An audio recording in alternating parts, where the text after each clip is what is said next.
안녕하세요. 실전 게임 개발로 배우는 언리얼 엔진 4의 두 번째 강의 되겠습니다. 오늘 배울 내용은 3장의 내용이고요. 짠짠. 3장의 내용은 사실 책으로 읽는 게 훨씬 더 느긋느긋하게 읽을 수 있는 내용들이에요. 그리고 책으로 읽는 게 개인적으로는 더 좋다고 생각하는 부분이기 때문에 이 앞부분은 책의 내용을 읽어주시면 되겠고요. 우리가 오늘 동영상 강의에서 살펴볼 내용은 3.3절에 있는 내용입니다. 여기가 약간 책만으로는 부족할 수 있는 부분이 있어서 함께 내용을 알아보면서 진행을 하도록 할게요.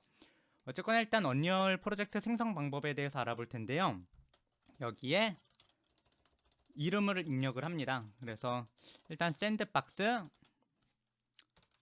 4.10 버전이라는 의미로 410을 입력을 해서 샌드박스 410이라고 입력을 해주시면 되겠고요. 우리가 만들 하드웨어는 일단 테스트용이기 때문에 데스크톱 콘솔, 그리고 퀄리티는 데스크톱이니까 최대 퀄리티로 내주시면 되고요. 시작용 콘텐츠는 반드시 포함을 해주셔야 됩니다. 책의 내부에서 시작용 콘텐츠를 사용하는 부분이 있거든요. 그리고 블루프린트라든지 C++를 정하는 게 있는데요. 이 책에는 C++ 코드가 하나도 없는 블루프린트로만 진행되는 책이기 때문에 블루프린트를 선택을 해주시고 공백을 누르고 프로젝트 생성을 눌러주시면 됩니다. 참고적으로 맥을 쓰고 계신 분은 이 프로젝트 이름에 한글을 입력하시는 순간 크래시가 나서 꺼져요. 그래서 반드시 영어가 선택된 상태로 입력을 하실 것을 추천드립니다. 그래서 프로젝트 생성 버튼을 눌러볼게요. 프로젝트가 생성이 되면은 이후에 요 eP게임즈 런처에 내 프로젝트라고 뜨기 때문에 요거를 클릭하시면 바로 들어가실 수 있습니다. 어쨌거나 언리얼 엔진이 실행이 되었습니다. 요 보조 도구는 읽어보시면 되겠고요. 참고적으로 요 언리얼 엔진 같은 경우에는 한글화가 굉장히 잘 돼 있어요. 전 세계 언어로 잘 번역이 돼 있기 때문에 언리얼 엔진 관련 문서를 읽으시면은 이 책에서 진행하는 내용에서 조금 더 깊게 들어가실 수 있을 거라고 생각을 합니다. 어쨌거나 첫 번째로 알아볼 내용은 뷰포트 조작인데요. 일단 뷰포트 같은 경우는 요 상자를 뷰포트라고 부릅니다. 현실이라면 이렇게 가르쳐 드릴 텐데 이렇게 어디 부분이라고 동영상 강의라서 가르칠 수가 없네요.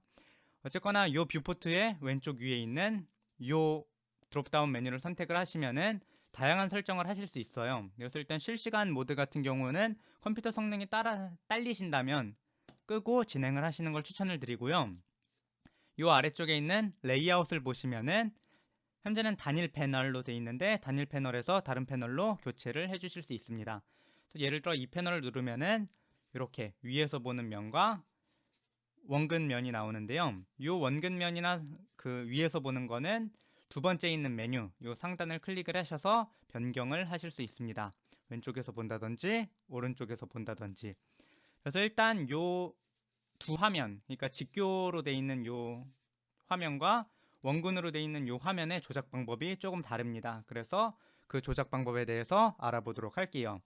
일단 이렇게 상단면, 아랫면, 왼쪽, 오른쪽, 정면, 뒤로 되어 있는 직교에서는요. 마우스 오른쪽 버튼을 클릭해서 이 화면을 잡고 끌 수 있습니다. 그리고 스크롤을 사용을 해가지고 확대, 축소가 가능하고요. 일단 이 두 가지 조작 방법만 아시면 될 것 같고요. 일단 어려운 게 여기죠. 기존에 다른 3D 프로그램을 쓰셨던 분들이라면은 정말 문제없이 진행을 하실 수 있는 부분인데 프로그래머 분들이 대부분 조금 어려워 하시더라고요, 처음에. 그래서 간단하게 살펴보도록 할게요. 일단 게임 스타일 조작이라고 있는데요. 게임 스타일 조작 같은 경우에는 우리가 FPS 게임에서 나오는 것처럼 조작을 하는 방법인데요. FPS 게임을 하실 때는 오른쪽에 마우스를 두시고 왼쪽을 키보드에 이렇게 올려놓게 됩니다. WASD에. 그래서 진행을 하게 되는데요. 간단하게 여기에 있는 몇 가지 조작에 대해서 알아보도록 할게요. 자, 일단 가장 기본적인 조작은 WSAD로 위로 아래로 왼쪽으로 오른쪽으로 이동을 하게 됩니다. FPS 게임 같은 경우는 바로 여기서 WASD를 입력을 하면 되겠지만 이미 다른 단축키가 할당되어 있기 때문에 마우스 오른쪽 버튼을 클릭하신 상태로 W, A, W, S, A, D를 입력을 해서 이동을 하실 수 있어요. 일단 이 방법이 팍팍 움직이기 때문에 조금 이걸 대체 어디다 쓰냐라고 생각하실 수도 있는데, 우리가 오픈 월드 게임 같은 거를 만드실 때는 이 화면이 굉장히 크죠. 그래서 화면을 이렇게 걷는 느낌으로 진행을 하실 수가 있습니다. 어쨌거나 마찬가지로 추가적으로 있는 명령어 WASD의 위에 있는 Q와 E를 사용을 하셔서 카메라를 위아래로 이동을 하실 수 있고요. WASD의 아래쪽에 있는 Z와 C를 이용을 해서 확대 축소가 가능하니 직접 한번 이용을 해보실 것을 추천드립니다.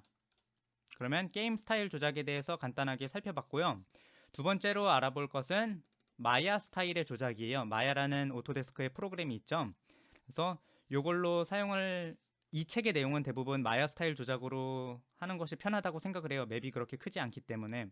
그래서 일단 마야 스타일 조작을 하는 방법은 가장 중요한 게 Alt키를 누르신다는 거예요. 그래서 키보드의 Alt키를 누르신 상태로 마우스에 각각의 버튼이 기능을 가지게 되는데요.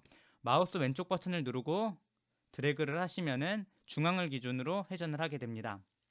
그리고 마우스 가운데 버튼을 누르시면은 원하는 곳으로 이동을 하실 수 있고요. 그리고 마우스 오른쪽 버튼을 누르시게 되면은 확대 축소가 가능하니 직접 한번 같이 해보시면 좋을 것 같습니다. 어쨌거나 진행을 하다 보면은 사실 이렇게 돼가지고 대체 나는 어디 있고 누구인가라는 생각을 하실 수 있게 되는 경우가 있는데요. 이때는 이 화면의 오른쪽 위에 있는 월드 아웃라이너에 있는 객체를 하나 선택을 하시고 F키를 누르시면은 해당 위치로 이동을 하게 됩니다. 그래서 이 F키도 반드시 기억을 해주시면 좋을 것 같습니다. 요게 조작 이름이 돌리다, 텀블이다, 트래킹이다 라고 있는데요. 용어까지 기억을 할 필요는 없을 것 같아요. 그래서 아니 벌써 강의가 끝났어. 오늘 내용은 여기까지 진행을 하도록 하겠습니다. 참고적으로 요 뒤에 있는 다른 내용들은 직접 읽어보실 것을 추천을 드리고요. 직접 읽는 게 훨씬 더 자세하게 내용을 아실 수 있을 거예요. 그리고 다음 강의에서 4강부터 살펴보도록 하겠습니다. 아니지. 4강 같은 경우는 직접 읽어보세요. 4강 내용이 아마 게임을 처음 접하시는 분들에게는 굉장히 정말 가슴 깊이 와닿을 내용이라고 할 수 있거든요. 그래서 4장의 내용은 반드시 정독을 해주시면 좋겠습니다. 자, 그러면 다음 강의에 뵙겠습니다. 다음 강의에 뵐게요.